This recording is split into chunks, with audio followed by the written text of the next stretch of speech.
he's a composer, but also really specializes in field recordings. So he had hydrophones and a whole range of different microphones that can like listen to the gurgling of water through root structures.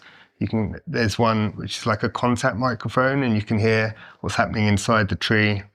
And even with the leaves, he was using these piezo microphones, and when a raindrop hits a leaf, you get the.